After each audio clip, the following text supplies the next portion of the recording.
everyone, I am Bulbul from 10th C. So my today's presentation topic is the 19th century. These are our subtopics. तो हम start करते हैं colonialism in Africa, European powers in Africa.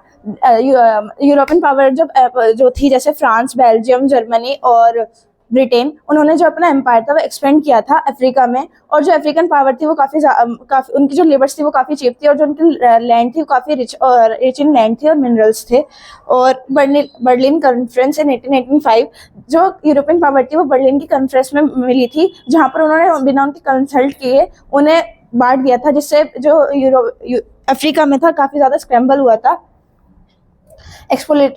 Exploitation of African resources, Africa जो था वो काफ़ी rich in minerals था और लैंड में था। तो जो यूरोपियंस थे वहाँ पर उन्होंने उन्हें अपने फोर्स किया था जबरदस्ती काम करने के लिए उनकी प्लांटेशन और माइंस में, और उनका जो ट्रेडिशनल इकोनॉमी थी वो काफ़ी डिस्ट्रॉय हो गई थी, जिस वजह से रिंडरपेस्ट कैटल प्लेग, जो कैटल प्लेग था वो काफ़ी उस टाइम पे काफ़ी कॉमन डिसीज हो रहा था अफ्रीका में। तो जो वहाँ के जो लोग थे वो 90% ऑफ पॉपुलेशन जो थी, जो कैटल से गुजर रही थी, उसमें 90% पॉपुलेशन डेड हो गई थी, मर गई थी तो जो यूरोपियन थे उन्होंने, ब्रिटेन जो था, उन्होंने उनको सॉल्यूशन देने के चक्कर में इस चीज़ का पागल बनाया कि हम तुम्हें इसका सॉल्यूशन देंगे, और उन्हें अपने अंडर ले लिया, उनसे अपना काम कराने लगे।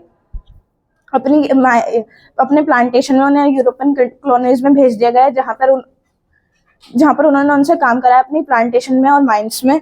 अब हम पढ़ेंगे कॉलोनिज्म इन इंडिया, इंटेंचर्ड लेबर। जो हम ब्रिटेन यूरोपियन पावर थी, जैसे फिजी, जो उन्होंने इंडिया को इंडियन लेबर को ब्रिटिश कॉलोनीज में भेजा था, जैसे कि फिजी, मॉरिटियस, सीलोन श्रीलंका, मलाया, जहाँ पर जो वर्कर्स थे उन्हें 5 साल का कॉन्ट्रैक्ट साइन किया गया था, और वहाँ की जो वर्किंग कंडीशन थी वो काफ़ी हार्श और रिस्ट्रिक्टिव थी। इस सिस्टम को बोला गया था न्यू सिस्टम ऑफ स्लेवरी। इसे 1921 में एब्लिश कर दिया गया था। Indian traders and bankers abroad, Shikarpuri shroff और Nattukottai Chettiars were bankers in South Asia. वो काफ़ी बड़े बैंकर्स थे जो साउथ ईस्ट एशिया के थे, और जो सिंधी और हैदराबादी थे वो ट्रेड करते थे across Africa and Asia region. इन्होंने जो हमारे एक्सपोर्ट का इंटरनेशनल एक्सपोर्ट्स में काफ़ी ज़्यादा हेल्प की थी, उसे एक अच्छा इंटरनेशनल एक्सपोर्ट बिल्ड करने में। Indian trade under British rule, India काफ़ी ज़्यादा जो इंडियन के जो टेक्सटाइल थे, जो ब्रिटिश गवर्नमेंट की उन्होंने उस पर काफ़ी ज़्यादा टैक्स लगाते थे, जिसमें वो ब्रिटेन में काफ़ी ज़्यादा एक्सपेंसिव हो गए थे। उसकी वजह से इंडियन टेक्सटाइल बिजनेस कोलैप्स्ड हो गया था, और फिर जो ब्रिटेन था वो उसका सरप्लस एंजॉय कर रहा था। फिर हम आता है opium trade. What is opium? Opium is a drug. Opium जो है वो ड्रग है जो कि पॉपी प्लांट से बनाया जाता है। ये मेडिसिन में यूज होता है और ये काफी ज्यादा एडिक्टिव होता है। तो why did the British trade opium?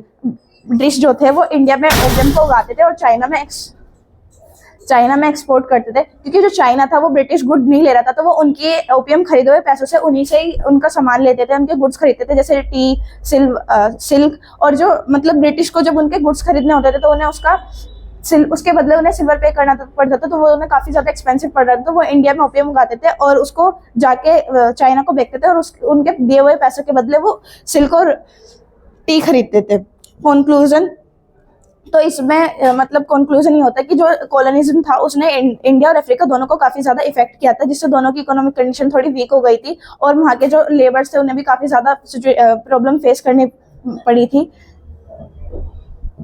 और जो इन्होंने जो न्यू सिस्टम ऑफ स्लेवरी लाया था उसमें भी काफी ज्यादा दिक्कत हुई थी, जिससे काफी ज्यादा लेबर्स को प्रॉब्लम हुई थी। तो जब इसे 1991 में एब्लिश कर दिया गया था, उसके बाद से भी काफी उन्होंने जो उनकी लैंड्स को तो भी वो भी काफी इफेक्ट हुआ था, जिससे इंडिया की और अफ्रीका की लैंड्स को भी काफी ज्यादा इफेक्ट हुआ था। Thank you.